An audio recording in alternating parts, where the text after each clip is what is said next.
Mednarodna raziskava bralne pismenosti na mednarodni ravni jo izvaja organizacija IA, v Sloveniji je Pedagoški inštitut že od vsega začetka. Je ciklična raziskava, vsakih 5 let poteka, Slovenija je do sedaj sodelovala v vsakem ciklu. To, na kar se bom pa osredotočila danes, je pa predvsem zadnji cikel leta 2021. To pomeni, da smo podatke v bistvu zbrali v obdobju pred zaključkom šolskega leta 2020-2021. Poročali smo jih pa sicer nekoliko kasneje, kot po ustaljeni časovnici, načeloma bi jih naj poročali konec leta 2022. Poročali smo jih, mislim, da maja letošnjega leta. Zdaj, kar se tiče Pedagoškega inštituta in tega početja, ki ga izvajamo s to raziskavo, gre za neodvisno evalvacijo tega konkretnega segmenta šolskega sistema.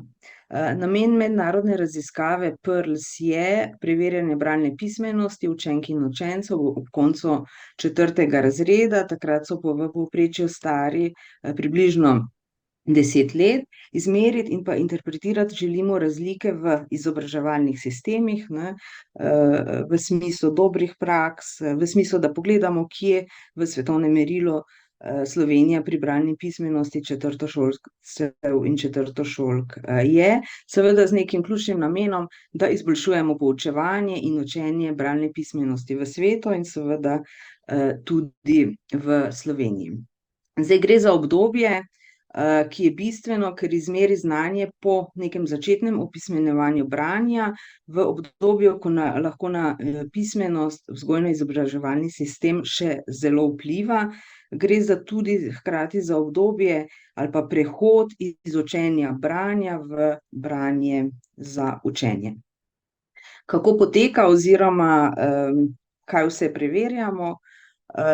Zdaj tukaj vidite definicijo bralne pismenosti, pa bom to nekako preskočila. Populacija so praviloma učenci 4. razredov. V Sloveniji, drugje po svetu, včasih se dogodi, da sodeluje 5. razred namesto 4. razreda, to je vedno tudi posebej označeno. Če boste želeli, lahko pokomentiramo tudi to. Države načeloma imajo solidne ali pa dobre argumente, zakaj ne v 4., zakaj v 5. razredu. Je pa res, da vedno bolj se pa nekako v praksi dogaja tudi to, da države zraven 4. razreda, ki je nekako temeljna za to našo raziskavo, izvedejo raziskavo bodisi v 3. bodisi v 5. razredu, ker želijo ugotoviti, kaj pa pomeni v bistvu eno leto šolanja na tem ključnem obdobju pri razvoju bralne pismenosti in seveda bralne pismenosti kot temeljnega pogoja tudi za vse ostale pismenosti. Bralna pismenost učencev, to, kar preverjamo, je zasnovana na način, da preverjamo namen branja, branje za literarno izkušnjo in branje za pridobivanje in uporabo informacij. In glede na procese razumevanja, več procesov razumevanja prebranega preverjamo, iskanje in priklic eksplicitno zapisane informacije, izpeljava preprostega sklepa, integracija, interpretacija idej in informacij, evalvacija ali pa vrednotenje besedilnih in jezikovnih elementov.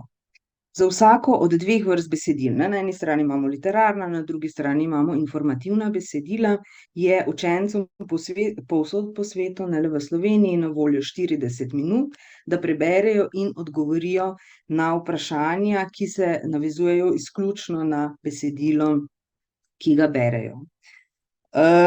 Neka posebna vrednost te mednarodne raziskave, pa seveda tudi drugih, so tako imenovani kontekstualni vprašalniki. Zraven tega testa ali pa preizkusa preverjanja branja učenci rešijo še vprašalnik, v katerem jih sprašujemo po številnih kontekstualnih podatkih domačega šolskega okolja. Vprašalnik rešijo tudi starši učencev, ki sodelujejo v raziskavi, učitelji teh učencev in pa ravnatelji, pri katerih nas zanima predvsem tako imenovan šolski kontekst. Potem so še eni drugi vprašalniki, ki so pa nekako precej osredotočeni na raven šolskega sistema kot takega. Kar se tiče raziskave PIRLS v Sloveniji ali pa v svetu, 57 izobraževalnih sistemov je sodelovalo in pa nekaj referenčnih udeleženk, to vidimo v vsaki raziskavi, da nekateri izobraževalni sistemi so zainteresirani tudi za posamezne dosežke na nekih drugih manjših populacijah. Pogosto se to pojavljajo te populacije v velikih mestih. Skratka, želijo še posebej vzorčiti in še posebej preverjati bralno pismenost v mestu ali pa v kaki regiji ali pa kaj takega. Tukaj imamo, bom rekla, relativno impresivne številke, koliko učencev, staršev ali pa njihovih skrbnikov otrok, učiteljev, ravnateljev je sodelovalo na mednarodni ravni. V Sloveniji je sodelovalo 194 šol, 332 oddelkov. Ravnatelji smo že rekli, dobrih 6500 četrtošolcev, nekaj manj staršev in pa učiteljev, ki poučujejo v teh oddelkih, kjer smo testirali bralno pismenost pri učencih. Zdaj, če bo kako vprašanje glede papirja, glede računalnika, bom seveda na koncu pojasnila. To, kar vemo recimo iz prejšnjega zajema podatkov raziskave PIRLS, ki je bila sicer nekoliko drugače oblikovana, je, da v letu 2016 se je v Sloveniji, tudi v nekaterih drugih državah, pojavil nekolikšen razkorak med branjem na računalniku in branjem na papirju. V Sloveniji v prid branju na papirju, se pravi, učenci, četrtošolci, četrtošolke so bili boljši bralci in bralke na papirju kot na računalniku, zato smo, ker smo pa zdaj zajemali podatke na računalniku, bi so morali zaradi tega prehoda izvesti še posebno študijo, kjer smo, da smo lahko nekako, da lahko danes poročamo podatke tudi za nazaj, se pravi trende, ker pri vseh teh raziskavah nas zanimajo trendi, čisto konkretno, ali so četrtošolci vsakih 5 let ali pa v nekem obdobju boljši ali slabši bralci. To, kar se je dogajalo do sedaj na svetovni ravni, še posebej pa značilno za Slovenijo, je, da so bili četrtošolci, četrtošolke v mednarodnem povprečju in, kot rečeno, v Sloveniji vsakih 5 let boljši bralci in pa bralke. Zdaj, preden skočimo na bralni dosežek, povprečni bralni dosežek, trende, se pravi primerjave za nazaj, bi želela povedati, preden vam pokažem to osnovno lestvico, da tam boste videli mednarodno povprečje PIRLS bo pisalo 500 točk v tem smislu. To ni povprečje sodelujočih držav, ampak je lestvica oblikovana na 500 z plus minus 100 standardnega odklona. Tudi pri drugih raziskavah v bistvu najdemo to osredinjenost na 500, kar pa ne pomeni, da ko pogledamo eno ali drugo raziskavo, pa vidimo pri eni je napredek ali pa nazadovanje za toliko točk, da lahko to neposredno primerjamo tudi z drugo raziskavo, ampak so ti dosežki pri točkah primerljivi zgolj znotraj posamezne raziskave, v tem našem primeru mednarodne raziskave PIRLS. Še ena posebnost je, vam bom takoj pokazala, nekaj izobraževalnih sistemov, nekaj držav, zaradi covidne situacije, še vedno takrat, ali pa zapiranja šol, ni mogla izvesti raziskave v predvidenem roku, to je ob koncu šolskega leta, četrtošolcev. Tako kot smo mi, dejansko smo do zadnjega pobirali te podatke po šolah, za kar se seveda šolam, učencem, njihovim staršem, ravnateljem je potrebno precej zahvaliti, da so nas nekako spustili tudi v tem obdobju v šole, da smo to raziskavo lahko izvedli. Brez tega sodelovanja šol in pa vseh deležnikov, ki sem jih ravnokar naštela, danes seveda ne bi mogli sploh gledati ali pa primerjati teh dosežkov.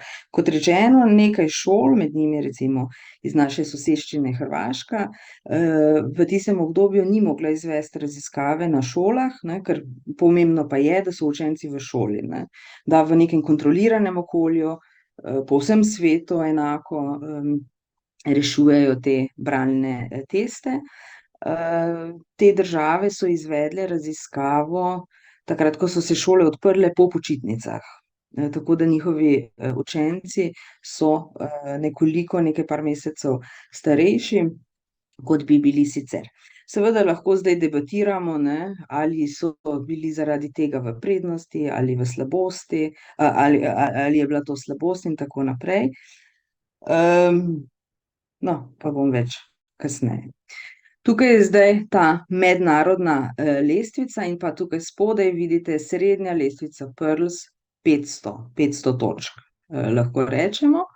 Potem vidimo države razvrščene nad teh 500 točk in države razvrščene, tako imajo trikotniček navzdol, pod 500 točk. Ti trikotnički navzgor pomenijo, da vse te države, oziroma natančneje morali bi reči izobraževalni sistemi, ne, vemo, da tudi v Evropi imamo državo, pa 3 izobraževalne sisteme, to je primer Belgije, pa tudi še kje drugje, so nad tem srednjo vrednostjo lestvice PIRLS, tudi Slovenija, ne. Slovenijo vidite tukaj z oranžno pri 520 točkah. Zakaj so nekatere države v tej oranžni barvi, od Nemčije, Nove Zelandije, tako naprej, pa do Srbije, Albanije. Med temi državami, če jih primerjamo z Slovenijo, ni statistično značilne razlike, ne. Lahko bi hitro napačno interpretirali pa rekli, Nemčija, povprečni dosežek njihovih učencev 524 točk, so boljši od naših, od vrstnikov v Sloveniji, ki imajo 520 točk, ne. Ne smemo in ne moremo interpretirati tako, ker vemo, da ni statistično značilne razlike, kar lahko rečemo, da so četrtošolci in četrtošolke v Sloveniji približno enako dobri bralci, ali pa slabi, odvisno, kako gledate na stvar, kot v Nemčiji, ne. Med temi državami, ki so pa navzgor, ne, Nizozemska recimo, tukaj pa že lahko rečemo, da nizozemski četrtošolci in četrtošolke so boljši bralci kot četrtošolke in četrtošolci v Sloveniji. Na vrhu lestvice najdemo Singapur, Irsko, med Singapurjem in Irsko je tudi neka razlika, potem pa razvrščene države. Tukaj z rdečo Irska, Severna Irska, Hrvaška, Litva in tako naprej, to so pa te države to, kar sem prej pripovedovala, z zapoznelim testiranjem, ne, ki niso končale s testiranjem v juniju 2021, temveč so začele praviloma tam ob začetku septembra. Prej sem pripovedovala, da sama zasnova raziskave PIRLS preverja bralno pismenost glede na namen branja in glede na procese razumevanja. To potem vedno pogledamo, ne, če so recimo bralci, četrtošolci boljši pri literarnih ali informativnih besedilih. Kar se je izkazalo za Slovenijo v tem ciklu leta 2021 je, da ni bilo nobenih razlik glede na namen branja, prav tako ni bilo razlik glede na procese razumevanja, ne. Če združimo branje in pa odgovarjanje na tista besedila, kjer je v fokusu priklic in preprosto sklepanje na eni strani in na drugi strani interpretacija, integracija in evalvacija, ne, ne moremo reči, da so recimo pri priklicu boljši kot pri interpretaciji, integraciji in evalvaciji. Mogoče nekoliko zanimivo ali pa nenavadno, je pa tako, ne, v Sloveniji včasih so bile razlike, včasih v eno stran, spet drugič v drugo stran, tudi pri drugih državah v letu 2021, nekatere države, nekateri sistemi, njihovi učenci so bili boljši pri branju informativnih besedil, na drugi strani smo imeli države, kjer so bile boljše pri branju literarnih besedil, ali pa so bile razlike pri procesih razumevanja. Kot rečeno, v tem ciklu v Sloveniji tega ni bilo, teh razlik. Zdaj, če pogledamo trende za nazaj, ne, pa za letom 2021, lahko pogledamo tudi nekoliko podrobneje glede na doseganje mednarodnih mejnikov. Mednarodna raziskava PIRLS ima 4 mejnike, od najvišjega do nižjega, ne, potem imamo še en delež nedoseganja tudi tega najnižjega mejnika. Kaj to v praksi pomeni? Recimo, naloge, ki so uvrščene v nižji mejnik, gre za preprosta besedila, ki zahtevajo neke preproste procese. Primer bi bil, da učenec iz nekega, kot rečeno, preprostega besedila zna poiskati informacijo in jo prepisati v tisti odgovor, po katerem ga sprašujemo. In tako po neki logiki potem gredo ti procesi tudi navzgor, ne. Najvišji mejnik bi bil nekoliko bolj zapleteno ali pa precej bolj zapleteno besedilo in precej bolj zapletene procese. Recimo pri nižjem mejniku, nižji mejnik tudi uvrstimo kakšno nalogo, ki zahteva sklepanje, ampak res ekstremno, zelo preprosto sklepanje. Pri najvišjem mejniku je to sklepanje seveda na precej višji ravni, iz različnih delov besedil je potrebno kaj poiskati in na ta način pravilno pač rešiti nalogo. Tukaj vidite deleže učencev, ki so recimo leta 2016 dosegali ta najvišji mejnik. Vidimo, da 11% učencev, v primerjavi z letom 2021 5% učencev, ne. In tako gre potem tudi navzdol oziroma navzgor. Nekoliko za 2 odstotni točki se je povečal v letu 2021 tudi delež učencev, ki ne dosegajo tudi tega najnižjega mejnika. Vidimo pa to tudi v bistvu iz tega prikaza, ne. Tukaj vidimo, tu so učenci, ki niso dosegali najnižjega mejnika, ne. Pa potem vidimo, da se je to v Sloveniji zmanjševalo, po drugi strani se je povečeval delež učencev, ki so dosegali najvišji ta mednarodni mejnik raziskave PIRLS, potem pa vidimo v letu 2021 precej drugačen trend, ne, tega gibanja. Zdaj, prej je že bilo napovedano, trendi bralnih dosežkov v Sloveniji v letu 2021 so padli. Tukaj vidimo, ne, kako se je povprečna vrednost dosežkov pomikala navzgor. Jaz lahko rečem, da vedno za vsakim ciklom ne le pri ni bila razlika le pri številu točk, ampak so bile te razlike statistično značilne. Se pravi, z neko največjo rigorozno metodološko interpretacijo lahko rečemo, da so bili naši učenci v vsakem ciklu boljši bralci. To ni značilnost, prej sem pripovedovala, ne, da ko vzamemo vse države skupaj pa pogledamo, ne, da vidimo ta premik, da v svetovnem merilu beležimo višje dosežke pri bralni pismenosti, ampak to ni značilnost vsake posamezne države. Slovenija je v tem merilu do leta 2016 bila unikum, ne. Edino v Sloveniji lahko rečemo, da gre za stabilne, statistično značilne pomike navzgor. Imamo nekaj držav sicer, kjer se na prvi pogled zdi, ne, da so njihovi učenci tudi tako napredovali. Če pogledamo v bistvu od zadaj, potem vse te statistične analize, vidimo, v katerem ciklu pa kljub nekoliko višjim točkam razlika ni statistično značilna, se pravi, da so v 2 recimo zaporednih ciklih v 10-letnem obdobju, to pomeni, ne, se recimo dosežki niso izboljšali. Recimo v Evropi je to Slovaška republika, v svetu je pa Singapur, mislim, da. Skratka, s tem, s čimer smo se soočili v sredi leta 2023, je padec dosežkov pri bralni pismenosti za 23 točk.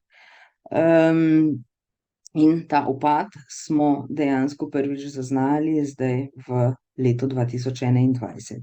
Tega ne bom brala, ker vem, da boste vi dobili te prosojnice tudi tako, da si lahko vsak pogleda. Mene je malo recimo tudi zanimalo, ker včasih nam dajejo, če pogledamo v bistvu samo te točke, ne, kako so se gibali rezultati navzgor ali pa navzdol pri posameznih državah, mogoče lahko celo malo zamegli vso sliko ali pa v tem konkretnem primeru resnost te povratne informacije, ki smo jo dobili, ne, zato sem tudi malo pogledala, katere države so pa bile recimo v predhodnem ciklu približno tam, kjer so bili naši učenci, pa so šli zdaj navzgor, navzdol ali pa obratno, ne, kjer so bili prej slabši bralci, koliko od teh držav, izobraževalnih sistemov je sedaj na istem kot v Sloveniji. Tako da, če vse to skupaj pogledamo, jaz mislim, da je bila kar streznitvena podatek, ne, ali pa resnost tega padca v Sloveniji. Zdaj, bralni dosežek glede na razlike po spolu, tukaj na levi strani drsnice hitro vidite, da od 57 izobraževalnih sistemov so imele deklice višji bralni dosežek v 51 sistemih, v 6 sistemih med deklicami in dečki, se pravi četrtošolkami in četrtošolci, ni bilo razlik, v nobenem izobraževalnem sistemu pa ni bilo tako, da bi imeli dečki boljši bralni dosežek kot deklice. Na desni strani tega prikaza pa vidimo povprečne točke pri bralnem dosežku za deklice in za dečke, ne, vidimo, da z črno so označeni dečki, z rdečo so označeni deklice, ne, vidimo ta približno enak napredek, ne, koliko so napredovale deklice, so tudi napredovali dečki in sedaj vidimo približno enak padec med letoma 2016 in 2021. Zdaj si bomo pa pogledali, mislim, da vas bo to še bolj zanimalo, nekaj kontekstualnih rezultatov, ki se povezujejo predvsem z domačim okoljem ali pa šolskim okoljem. Začela bom z šolskim okoljem in potem nadaljevala z domačim okoljem. Prva novica, vsaj zame, verjetno tudi za vas, je precej razveseljujoča. In sicer pri bralnem dosežku v Sloveniji med šolami ni velikih razlik. To je tudi nekako ugotovitev precej drugih raziskav, ne, pojavlja, te razlike so zelo majhne, te razlike so približno take, kot so v nekaterih skandinavskih državah, so pa velike razlike med učenci znotraj šol. Večina učencev dobro ocenjuje interakcijo med njimi in pa učitelji pri pouku branja.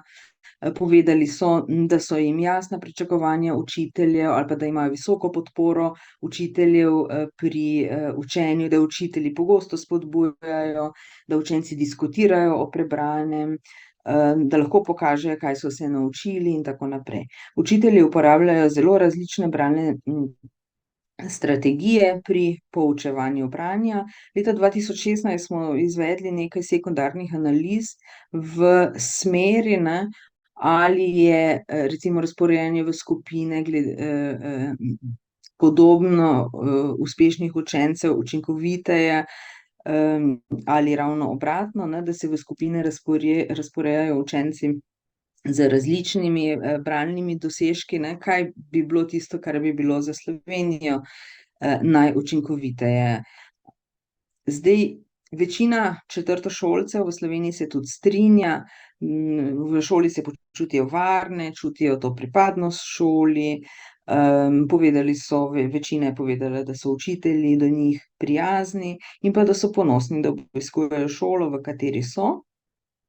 Pretežni delež učencev v svoji šoli ima tudi prijateljice ali pa prijatelje, vendar kljub visokim odstotkom, ne, na te trditve, ki sem jih ravnokar izpostavila, se približno 10% učencev, govorimo res izključno pri raziskavi za četrtošolce in četrtošolke, v šoli ne počuti varnih 14%, ne čuti pripadnosti šoli. Pojavlja se tudi, bom rekla, velik delež medvrstniškega nasilja, ne, ko primerjamo z posameznimi cikli raziskave, predvsem pa med letoma 2016 in 2021. Res pa je, da zaznavamo, tako so povedali pač učenci, ne, nekoliko, da se to medvrstniško nasilje seli v spletno okolje.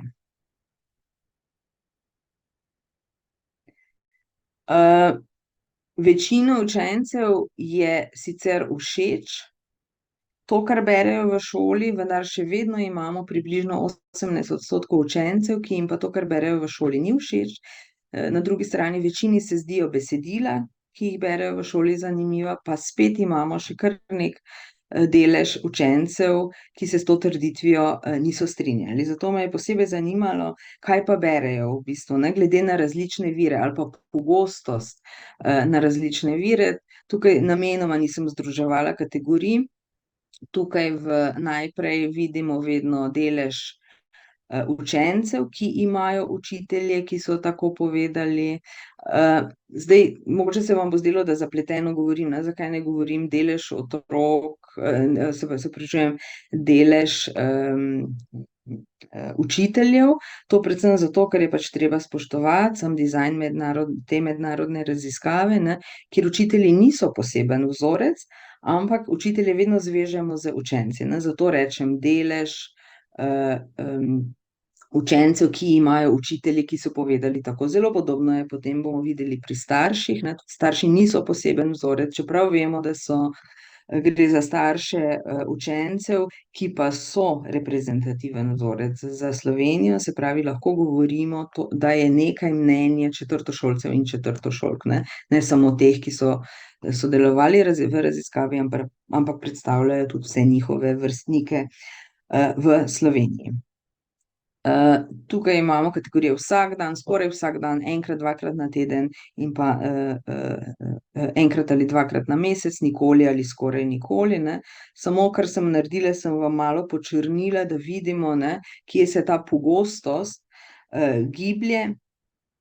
In sicer vidimo, da v smeri pogostosti gre predvsem, ko učitelji poučujejo branje, uporabljajo kratke zgodbe, neleposlovne knjige, se pravi neumetnostna besedila ali pa učbenike, ne, na drugi strani enkrat ali dvakrat na mesec ali pa nikoli oziroma skoraj nikoli, pa imamo te deleže učencev, katerih učitelji so povedali, se pravi 59% učencev ima učitelje, ki so rekli, da pri branju uporabljajo enkrat ali dvakrat na mesec obsežnejše knjige, ki pa so razdeljene na poglavja, ne. Tako da na tej drugi strani vidimo pa, kje so pretežni deleži naših učencev, ko govorimo o različnih virih,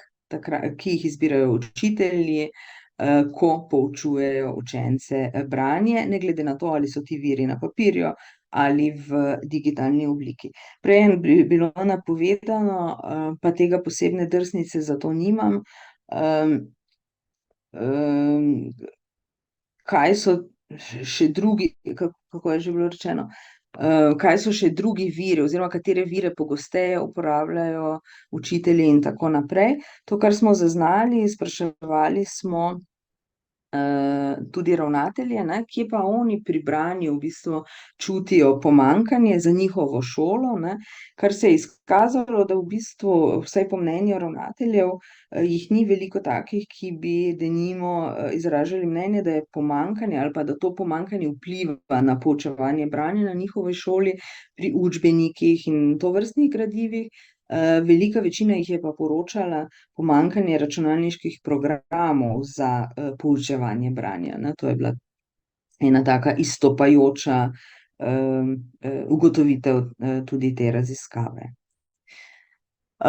Branje in domače okolje. Že prej sem povedala, ne, vprašalnik rešujejo tudi starši otrok, ki so bili vzorčeni v raziskavi PIRLS, zato nas je zanimalo, ne, katere in pa koliko teh zgodnjih opismenjevalnih aktivnosti doma pred osnovno šolo so počeli starši z svojim otrokom. Ugotovili smo, da precej najrazličnejših dejavnosti, aktivnosti zgodnjega opismenjevanja, od branja knjig, pisanja črk, besed, tudi precej teh, bom rekla, numeričnih aktivnosti. Vendar, ko vse to skupaj pretvorimo v lestvico, ne, ker je zelo težko dati neko, bom rekla, smiselno ali pa enostavno za razumevanje informacijo, ne, lahko pogledamo vsak posamezen odstotek, branje, pisanje črk, česarkoli drugega, tega je kar dosti, ne.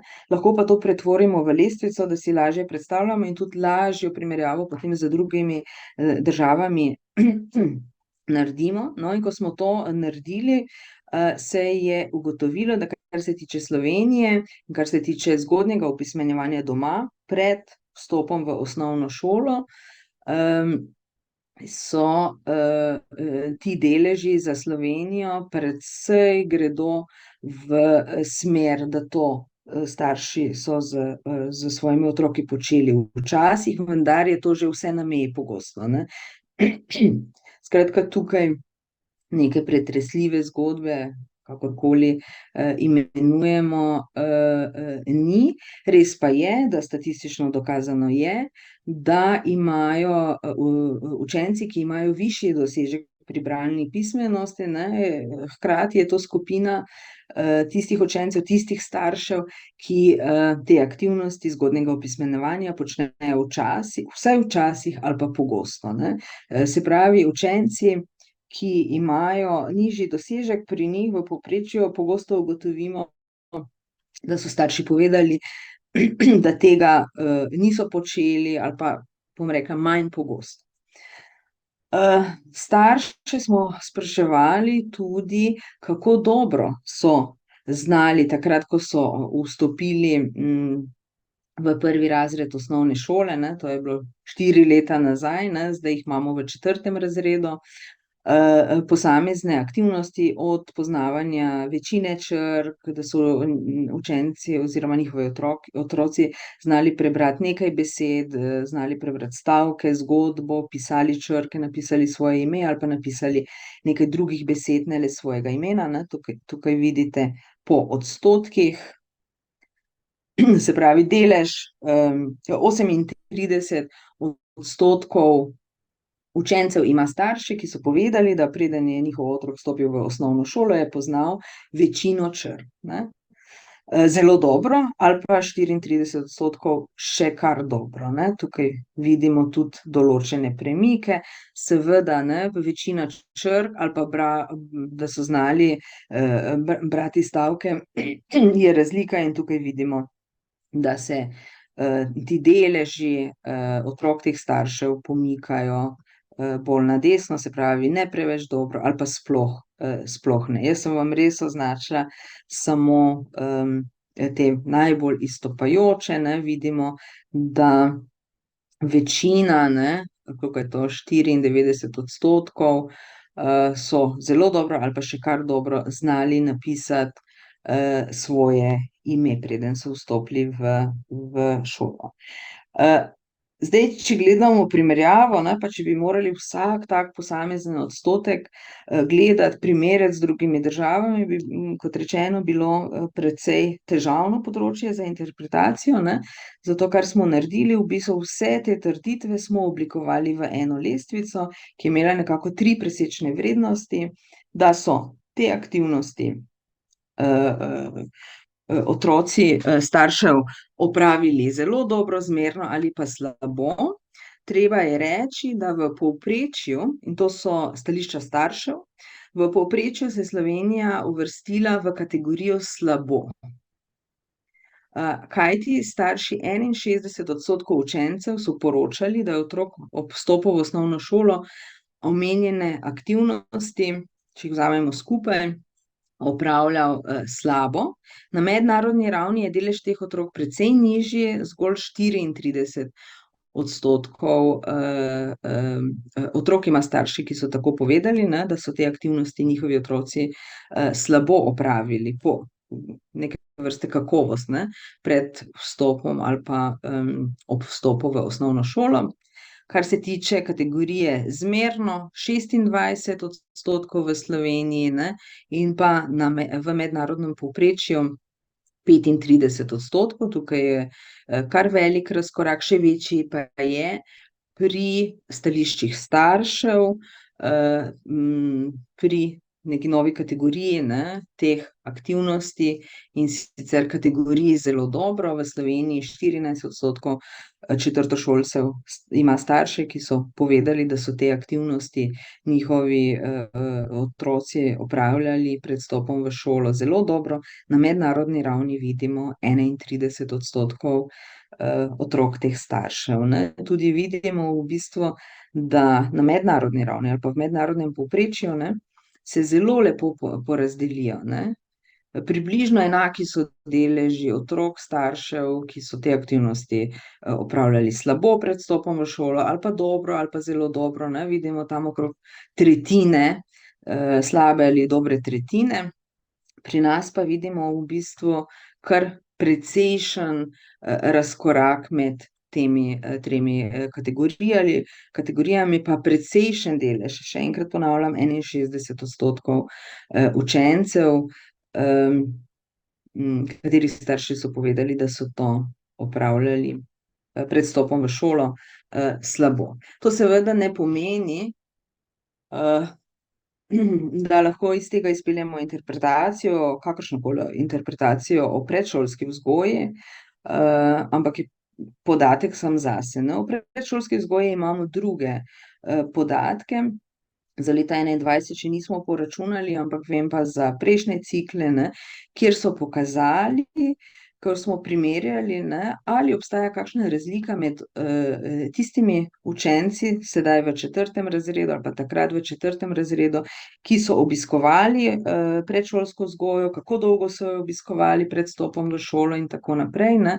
In so nekako stabilna tista stališča, gre za skupino otrok, ki so potem tudi čez 4 leta ali pa čez 5 ali pa 6, ne, se pravi takrat, ko so bili v 4. razredu osnovne šole, praviloma ali pa v povprečju, ne, vedno imamo odstopanja, izkazovali boljši bralni dosežek. Zdaj, če še pogledamo nekaj drugih karakteristik, pa res počasi zaključujem. Učenci z višjim socialno-ekonomskim statusom so imeli boljši bralni dosežek v primerjavi učencev z nižjim socialnim ekonomskim statusom. Tudi če samo pogledamo število knjig doma, učenci, ki imajo doma več knjig, so dosegali boljše bralne dosežke. Boljše bralne dosežke so izkazovali učenci, ki doma pogosteje govorijo slovensko.